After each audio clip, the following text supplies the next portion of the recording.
ఈ సినిమా కంటే బిఫోర్ చేసిన చాలా షార్ట్ ఫిల్మ్స్ చేసావు అండ్ ఇప్పుడు వచ్చింది ఓవర్ నైట్ గుర్తింపు. అంటే ఓవర్ నైట్ గుర్తింపు ఓవర్ నైట్ వచ్చింది అని కానీ ఆ శ్రమతోటే వచ్చింది, బట్ గుర్తింపు మాత్రం సడన్గా వచ్చింది. ఇప్పుడు మరి ఆ రేంజ్లో అందరూ మెచ్చుకుంటున్నారు, జనాలకు రీచ్ అయ్యావు, ఇండస్ట్రీలో కూడా చాలా మందికి తెలిసిపోయింది. బట్ ఆ రేంజ్లో అవకాశాలు వచ్చాయా ఇప్పుడు ఈ వారం రోజులలో? క్రాంతి మాధవ్ గారు ఫోన్ చేశారండి. వారు కథ చెప్తాను రా ఒకసారి అంటే మాట్లాడదాం రా అన్నారండి.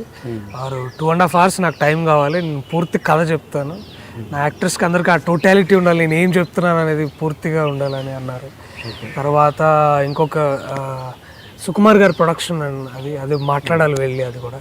ఇంకోటి శేఖర్ కమ్ముల్లా గారిది ఒకటి, అంటే అది కన్ఫర్మ్ కాలేదు ఇంకా, కానీ అది కూడా ముందుకెళ్ళి మాట్లాడాలి ఒకసారి. అంటే నాకు తెలిసి ఇవన్నీ పెళ్లి చూపులు బిఫోర్ అనుకుంటాను. శేఖర్ కమ్ముల్లా గారు ఒక్కటి, అంటే అనీష్ కుర్విల గారు తెలుసు కదా, వారు నన్ను ఆడిషన్ ఇచ్చారు, ఇంటర్వ్యూకి హ్యాండ్ ఇచ్చారు. అనీష్ గారు మళ్ళీ ఎప్పుడో పడతాను మళ్ళీ ఆయన అడిగారు, నేను కూడా అడిగితేను అరే నా వల్ల కాదురా అవన్నీ నేను చెప్పలేదు అన్నారు.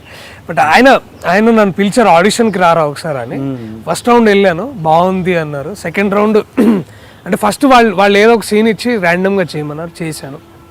సెకండ్ కూడా కొంచెం స్క్రిప్ట్ ఉన్నది ఒకటి ఇచ్చారు. ఒకటి థర్డ్ రౌండ్ కూడా పిలిచారు, చూద్దాం ఇంకా. సూరి గారు అని అక్కడ అసిస్టెంట్ డైరెక్టర్ అనుకుంటా, వారు కూర్చొని నాతో పాటు ఇంప్రూవైజేషన్ చేశారు. సో అదే 3 rounds అయినాయి. సో పాజిటివ్గానే ఉంది. ఐ థింక్ పెద్ద సినిమాలు ఏమన్నా?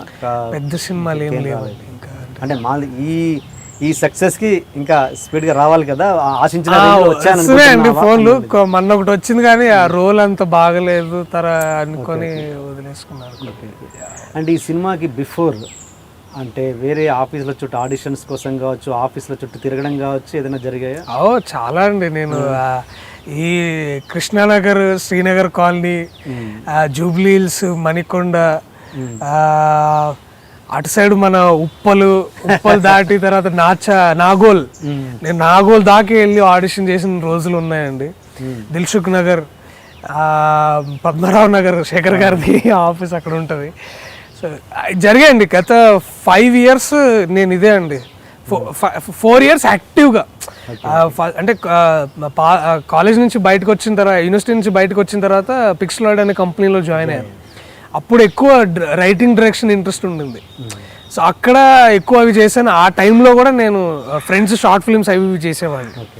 అప్పుడు ఇంకా యాక్టివ్గా తిరిగిందంటే గత 4-5 years అండి. యాక్టివ్గా బాగా ఆఫీసులు, ఫోటోలు పట్టుకొని, ఈమెయిల్స్, ఐ థింక్ ఒక 1000 ఈమెయిల్స్ పంపించి ఉంటాను ఆల్ ఓవర్ ఇండియాలో.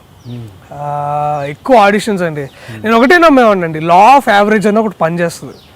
అంటే ఇప్పుడు మీరు ఒక పెన్ ఎవరికైనా అమ్మాలనుకోండి, ఇట్లా బయట తిరిగి మీరు ఒక 10 doors కొడితే ఎవరైనా 2 కొంటారు. సో ఇప్పుడు ఏంటి, నేను కనీసం 10 auditions ఇస్తే ఎవరైనా ఒకరు కానీ 2 కానీ పిలిచే అవకాశం ఉంటుంది. అది అట్లనే నేను ఇంకా ఏది దొరికితే అది, పేరు లేదు, ఊరు లేదు, సినిమా లేదు, ఏం లేదు, షార్ట్ ఫిల్మ్ అన్నీ ఏదైనా సరే వెళ్ళానండి. వెళ్ళి నేను ఆడిషన్ చేసి అట్లా ఫిలిమ్స్. ఈ ప్రయాణంలో అంటే ఈ ప్రయత్నం చేసే ప్రయాణంలో ఏదైనా చేదు అనుభవం జరిగిందా? చేదు అనుభవం అంటే అదే అండి, అంటే నేను అప్పుడు 3-4 years కింద ఇంకా బక్కగా ఉండేవాడిని అండి. అప్పుడు ఇంకా కొంచెం పింపుల్స్ అవి ఉండే. ఇప్పుడు మీరు ఇట్లా హోల్స్ అవన్నీ అవి చూసి నువ్వు అసలు సెట్ కావు, నువ్వు అదేదో డిఫరెంట్గా ఉన్నావు, అసలు నువ్వు దేనికి అంటే ఇప్పుడు నువ్వు ఒక హీరో క్యారెక్టర్కి చేయలేవు, తర్వాత అలానే నువ్వు సీరియస్గా ఆడిషన్ చేస్తున్నావు, విలన్కి పనికిరావు. సరే కామెడీ అంటే కామెడీ, ప్యాడింగ్ ఆర్టిస్టులు అనేవాళ్ళండి, పదం కూడా నాకు అర్థం కాదు. వాటికి ప్యాడింగ్ ఆర్టిస్టులు ఎలాగో ఉన్నారు కదా, వాళ్ళు చేస్తారు అట్లాంటి. అంటే బేసిక్లీ నేను ఉండే ఆకారం మీద అనేవాళ్ళండి. అది నాకు కొంచెం బాధగానే అనిపించేది. బట్ అది రాను కొంచెం నేను కేర్ తీసుకోవడం, అంటే అప్పుడు దాకా నేనంటే ఏముంది బాగా చేస్తేనే అన్నీ ఇవన్నీ ఏం బాహ్య సౌందర్యం ఇట్లాంటివి ఏం అనుకునేవాడు కాదు. సో మెల్లగా నేను అవి కేర్ తీసుకొని కొంచెం టుక్ కేర్ అంతే. ఈ విషయాలలో ఒంటరిగా కూర్చొని డిప్రెస్ అయిన సందర్భాలు? అబ్బో, ప్యానిక్ అటాక్స్ వచ్చేవండి నాకు. అసలు అది ఒక ఇక చెప్పలేని ఫీలింగ్ అండి. అంటే అది ఎవరి మీద పడే ఏడవాలో తెలియదు. అది అది నా ప్రయాణం అంతే. అది అంతే, ఇంకా నాకు తెలిసిపోయింది. నేను ప్రిపేర్ అయ్యే వచ్చాను. అంటే ఇప్పుడు గొప్ప గొప్ప నటులు విక్రమ్ గారు కానివ్వండి, తమిళ్లో విక్రమ్ గారు కానీ, రవితేజ గారు, వీళ్ళు 10 ఏళ్ళు కష్టపడి 15 ఏళ్ళు కష్టపడ్డ వాళ్ళంతా. నేనేదో 3-4 ఏళ్ళు తిరిగి అంటే వాళ్ళని ఇన్స్పిరేషన్గా తీసుకునేవాడిని. వాళ్ళ కష్టం ఉంది అని ఇది ఎంతరా నువ్వు ఇంకా చేయాలి, ఏమో నీకు తెలీదు, నెక్స్ట్ మంచి అవకాశం ఇప్పుడే ఉందేమో, ఇంకో ఆడిషన్ దూరంలో ఉందేమో అని నన్ను నేను నచ్చ చెప్పుకుంటూ, లేదు టాలెంటే ఎప్పుడు మనల్ని కాపాడుతుంది అనే ఇదిలో ఉండి ఎప్పుడు అలాగే గమ్యం అలాగే ఉంటుందని చేసుకున్నాను. ఏడ్చావా ఎప్పుడన్నా? చాలా సందర్భాలు నేను ఏడుస్తానండి. నేను అది నాకు నచ్చిన ఫీలింగ్, అది ఏడుపు అనేది. మగవాళ్ళు ఏడవకూడదు అది అంటారు కానీ నేను నమ్మనండి. ఏడుపు అనేది ఒక గుడ్ ఎమోషన్. అది ఐ క్రై. ఎప్పుడైనా బాధ కలిగినప్పుడు ఏడుస్తాను. ఏది అలాంటి సందర్భం ఏంటి? అంటే అంటే అదే అండి, ఫెయిల్యూర్. ఇప్పుడు ఆర్టిస్ట్గా మీరు డైలీ ఫెయిల్ అవుతారు. ఎందుకంటే ఇప్పుడు ఒక ఆడిషన్కి వెళ్ళినా పోయింది, రిజెక్షన్, అది ఒక దగ్గర తట్టుకోలేకపోయానండి. ఇంకెట్టు వెళ్తాను అంటే అప్పటికి కొన్ని సినిమాలు చేస్తున్నా కానీ నచ్చట్లేదండి నాకు. అవి పేర్లు చెప్పలే కానీ అది ఇంటర్నల్గా హ్యాపీనెస్ లేదు, సాటిస్ఫాక్షన్ లేదు.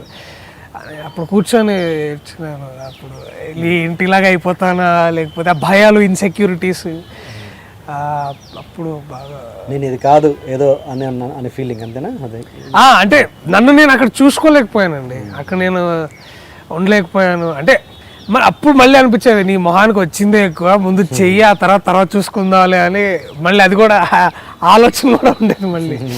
బట్ యా, సందర్భాలు ఉన్నాయండి, ఏడ్చిన సందర్భాలు ఉన్నాయి. పర్సనల్గా ఏడ్చిన, ప్రొఫెషనల్ పక్కన పెట్టండి, పర్సనల్గా బాధపడ్డ సందర్భం. మా బాబాయ్ చనిపోయినప్పుడు అండి, ఐ థింక్ అది జరిగి ఒక 4 years అవుతుంది. ఐ థింక్ అది నన్ను బాగా కలిసివేసింది ఆయన మరణం. దేవుడు అనేవాడు నిజంగా ఉంటే కాలర్ పట్టుకొని అడుగుతా మా బాబాయ్ నాకు ఇచ్చేయమని. నాకు అంత కోపం వచ్చింది, అంత ఏడుపు వచ్చింది నాకు. ఏంటి ఆయనతో అంత అటాచ్మెంట్? తెలియదు అంటే నాన్న తర్వాత ఆయన ఒక గొప్ప ఫిగర్ అండి, నాకు చాలా ఇన్స్పిరేషన్ ఆయన. చిన్నప్పుడు ఇంట్లో ఉన్నప్పుడు మా నాన్నకి దానవీర సూరకర్ణ, మాయాబజార్ ఈ సినిమా క్యాసెట్లు అన్నీ పెట్టుకొని డైలాగులు వినేవాళ్ళు. అప్పుడు మనకి సినిమా ఆడియో వచ్చేది. వచ్చినప్పుడు చెప్పి నాకు వినిపించి, లేకపోతే ఏదన్నా రాసి కానీ ఎట్లా ఎట్లా ఉండాలి, చాలా ప్రేమ వేరండి మా బాబాయ్ తోటి. అది అనుకోలేదు ఎప్పుడు అలా జరుగుతుందని. ఎలా చనిపోయారు? హార్ట్ ఇష్యూ ఏదో వచ్చిందని, చాలా యంగ్ ఏజ్, 40 years అనుకున్నాను. పెళ్ళి కూడా చేసుకోలేదు ఆయన ఆ భావాలు, ఆ వ్యక్తిత్వం, సమాజం పట్ల ఆయన ఇదంతా, ఆయన ఒక యోగిలాగా ఉండేవాడు ఒక్కోసారి. ఆయన చాలా డిఫరెంట్ కేటగిరీ, అంటే మన ఫ్యామిలీ మొత్తంలోనే తిట్టుకున్నారు బాగా, బట్ ఆయన ఇంటే నాకు చాలా దగ్గర ఇదన్నమాట. నాకు ఇంకా తలుచుకుంటేనే బాగా అనిపిస్తుంది. బాగా ఐ మిస్ హిమ్ సీరియస్లీ. ఇప్పుడుంటే బాగుండేది. అండ్ ఆ సమాజం పట్ల భావాలు అన్నవి నేను నీ బ్లాగ్ చదివాను. ఏంటంటే నీకు కూడా అది చాలా ఉన్నట్టుగా ఉంది కదా సమాజం మీద. Casual opinion sir. అంటే ఒపీనియన్ అంటే మనం చూసి మనం రిఫ్లెక్ట్ అవుతాం. నేను అంటే ఒక ఆర్టిస్ట్గా మనం చూసేదే మనం రిఫ్లెక్ట్ చేయగలుగుతాం ఎక్కడైనా. అంటే అది డిఫరెంట్ క్వార్టర్స్ ఆఫ్ సొసైటీ నుంచి మనకు ఆ ఎఫెక్ట్ ఉంటుంది. బయట జరిగే అరాచకాలు కానీ, ఇబ్బందులు కానీ నా మీద కూడా ఆ ప్రభావం ఉంటుంది. నేను కూడా వాటికి ఎంపథెటిక్ సాడ్ ఫీల్ అయ్యే సందర్భాలు ఉంటాయి. అలాగే వచ్చినాయి అవన్నీ. పైగా నేను అప్పుడు జర్నలిజం కోర్స్ చేశాను, MA ఇన్ మాస్ కమ్యూనికేషన్.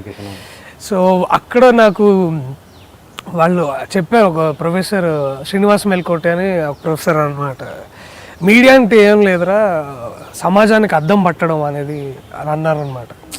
అంటే మనం క్రియేట్ చేస్తున్నాం సొసైటీని, అసలు ఏం జరుగుతుందో సొసైటీ చూసుకోవడానికి. సో ఒక ఆర్టిస్ట్ అని ఎలా ఫీల్ అంటే మీరు ఏం జరుగుతుందో దాన్ని మనం రియాలిటీని ఇమిడియేట్ చేయగలిగితే నేను ఆర్టిస్ట్ అనుకున్నాను అంతే. సో ఆ ప్రయాణంలో, ఆలోచన విధానంలో వచ్చిన ఇదే అన్నమాట. అట్లా